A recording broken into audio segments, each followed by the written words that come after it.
আমার ভাই ওসমান হাদির একটা ফুটেজ সামাজিক যোগাযোগ মাধ্যমে ভেসে বেড়াচ্ছে। মৃত্যু হবে তিনি জানতেন, রাজপথের মৃত্যু হবে তাও হয়তো জানতেন।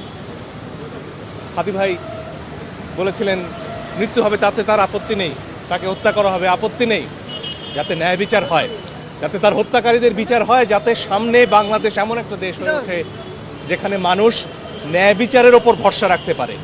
সানশাইন আটা ময়দা সুজি, ভালোবাসায় তৈরি।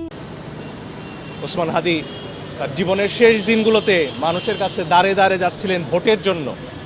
একটা নির্বাচনের স্বপ্ন দেখেছিলেন হাদি, দেশে গণতন্ত্রের স্বপ্ন দেখেছিলেন। হাদির মতো আরও অসংখ্য মানুষ জীবন দিয়েছেন এর জন্য নয় যে গতকালকার রাতে আমার আরেক বোন, আমার ভাইয়েরা একটি ভবনের ছাদে উঠে নিঃশ্বাস নিতে পারবেন না, বলবেন হয়তো পরিবারের সাথে আর দেখা হবে না।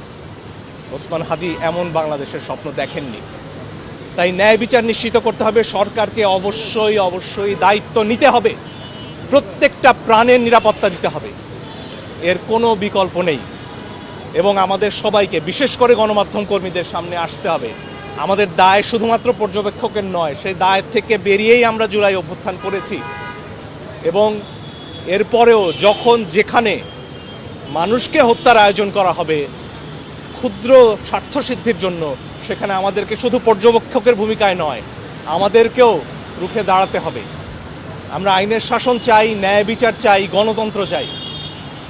এবং সবার উপরে হাদি হত্যাকাণ্ডের বিচার চাই। যাদেরকে পালিয়ে যেতে দেয়া হয়েছে, কেন পালিয়ে যেতে দেওয়া হলো তার উত্তর চাই। তাদের দায়িত্ব নিতে হবে। এ দায় গণমাধ্যমের নয়, কোনো গণমাধ্যমের নয়, সরকারের। এবং সরকারকে অবশ্যই বিচার নিশ্চিত করতে হবে। এবং একই সাথে এখানে যারা আগুন দিয়েছে, যারা উস্কানি দিচ্ছে, তাদেরও বিচার নিশ্চিত করতে হবে।